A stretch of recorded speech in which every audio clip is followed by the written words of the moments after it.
Bienvenue sur Médien TV avec notre invité culture. Nous allons parler d'art, d'un art apprécié de tous, l'art culinaire, celui de la région orientale au Maroc. Notre invité en a fait un livre mémoire qu'elle vient nous présenter. Maggie Cacon est sur notre plateau pour son ouvrage intitulé L'Oriental marocain des siècles d'art culinaire juif au Maroc, aux éditions La Croisée des Chemins. Merci à vous d'avoir accepté notre invitation. Alors, c'est un livre qui rend hommage à un patrimoine oublié par certains et qui se transmet de mère en fille. Alors, comment vous est venue l'idée ? En effet, c'est un matrimoine, puisque vous savez, ce sont des pratiques qui nous ont été léguées par les femmes. Et là, à l'initiative de l'Agence de l'Oriental, j'ai eu la chance de pouvoir mettre en page des souvenirs que j'ai eus par une dame, Berthe Benyounès, née à Tlemcen et qui est venue dans les années 20 habiter Berkane. Et elle m'a raconté l'oriental. Et c'est cet oriental que j'ai voulu raconter parce que tout depuis le départ, depuis son nom, Berthe Benyounès, et vous savez, le saint patron d'Oujda, c'est Sidi Yahya Benyounès. Et de là est parti, je me suis dit que finalement les métissages n'étaient pas seulement culinaires, il y avait quelque chose à préserver et à dire. Et l'oriental est une des régions les plus riches du Maroc, parce que c'est un carrefour civilisationnel.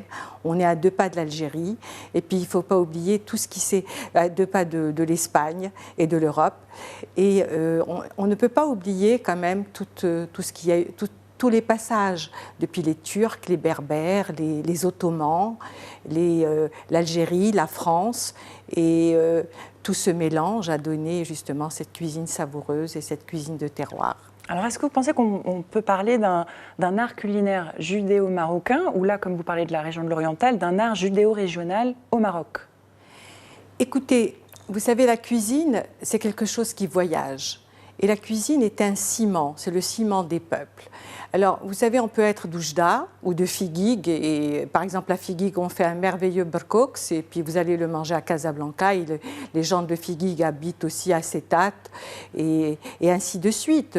Donc, la cuisine voyage, et justement, et c'est grâce à ces voyages qu'elle s'aventure à s'associer à d'autres herbes, à d'autres épices.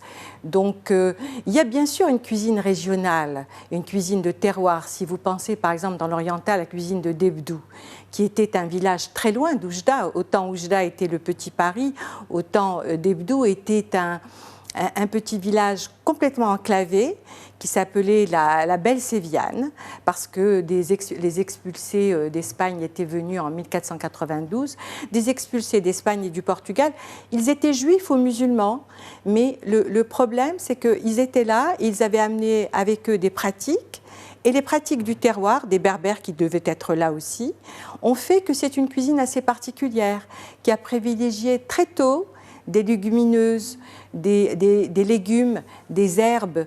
Et quand on connaît aujourd'hui la bagarre sur l'alimentation, nous étions bio avant la lettre. Il fallait simplement nous laisser cette cuisine ancestrale. Elle était absolument fabuleuse. On y revient aujourd'hui au pain complet, au sarrasin, à l'orge, alors que nous y étions dedans. Nous y étions. Alors il faut retrouver, parce que c'est une identité qu'il faut retrouver dans son assiette, et elle est importante à retrouver. Alors, quelles sont les recettes originaires de cette région de l'Oriental qu'on peut découvrir dans votre ouvrage ? Eh bien, écoutez, vous allez découvrir dans ce livre, alors, il y a une soupe qui est importante, qui est la soupe de pois chiches. Il y a beaucoup de légumineuses dans l'Oriental. Il y a les truffes de l'Oriental.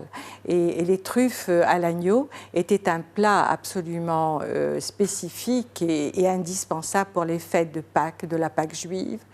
Il y a évidemment, il y a les fruits. Il y a tous les fruits, toutes les clémentines de ces fermes qui sont dans une santé pas possible dans l'oriental. Et dans les plats, vous avez toutes les préparations de tripes et d'abats qui sont assez savoureuses, du pied de veau. Et puis évidemment, il y a la fameuse dafina qui est quand même un plat qui est l'étendard de la cuisine juive. Alors justement, expliquez-nous à quelle occasion elle se prépare, cette dafina. Écoutez, la dafina, c'est un plat qui se prépare le vendredi pour le samedi midi, parce que la loi juive interdit que l'on cuisine le samedi, le Shabbat. Donc c'est un plat qui est cuisiné depuis le vendredi et qui est envoyé dans un four public. Et au Maroc, aujourd'hui, il y a encore des fours publics à Casablanca, à Rabat ou à Marrakech qui réservent un emplacement à ces dafinas. La dafina, vous allez trouver aussi différentes appellations. Elle s'appelle dafina ou srina ou mtfouna. Ça vient l'étymologie vient de chaud et d'enterrer.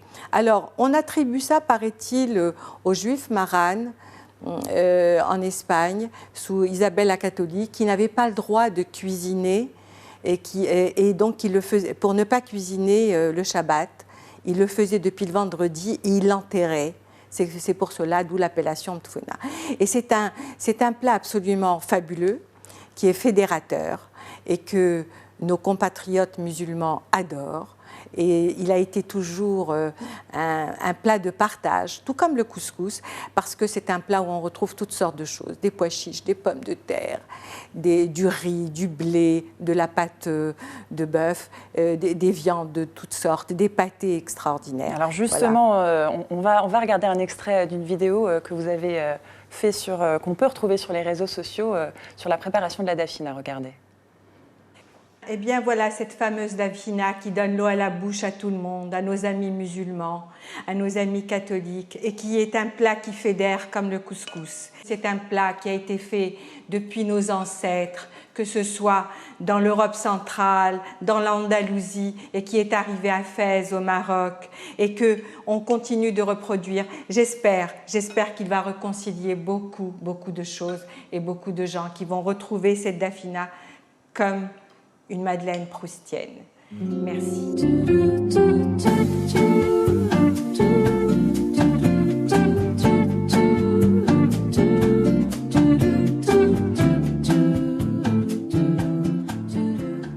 Alors Maggie Cacon, vous pensez que la cuisine, c'est plus facile que la politique ou la diplomatie pour réconcilier ? La cuisine, d'abord, est un art majeur. Et je voudrais rappeler justement à toute notre jeunesse qu'il n'est pas avilissant de cuisiner et qu'il faut, parce qu'on est, vous savez, dans le Zohar, qui est un livre kabbalistique, il est dit « on est ce que l'on mange ». Donc c'est très important d'apprendre à manger et de revenir à des choses saines. La politique, c'est aussi une immense cuisine, et c'est une cuisine qui est intelligente quand elle est bien faite. C'est un engagement civique. Et il est très important de participer à cet engagement parce que c'est un devoir de tout citoyen, je trouve, de s'intéresser. Quand on peut le faire, il faut le faire. Vous avez définitivement tourné la page de la politique ? Écoutez, on ne tourne jamais les pages, mais vous savez, je suis quelqu'un d'engagé dans la société civile, beaucoup. Et là, aujourd'hui, je suis engagée justement à mener notre cuisine, notre patrimoine, ce cher patrimoine, à l'inscrire au patrimoine mondial de l'humanité, parce que c'est une cuisine absolument extraordinaire, qu'elle soit juive ou musulmane. L'intérêt est de faire porter cette richesse et de la faire connaître. Elle est déjà très très bien placée, et donc c'est mon nouveau combat, qui est un combat, il peut être qualifié de tous les qualificatifs. Et vous préparez actuellement un livre Je prépare un autre, j'ai un très gros livre en préparation. Je ne suis pas seule, je suis avec Fatima Al, qui est donc notre ambassadrice, qui est vraiment l'ambassadrice de notre cuisine. Et nous préparons un livre justement pour faire asseoir cette grande cuisine marocaine. Voilà, dans le monde. Merci beaucoup Maggie Cacon d'avoir accepté notre invitation. Je rappelle votre ouvrage L'Oriental marocain des siècles d'art culinaire juif, c'est aux éditions La Croisée des Chemins. Merci à vous aussi pour votre fidélité à notre chaîne. Restez sur notre antenne. L'information se poursuit sur Média 1 TV.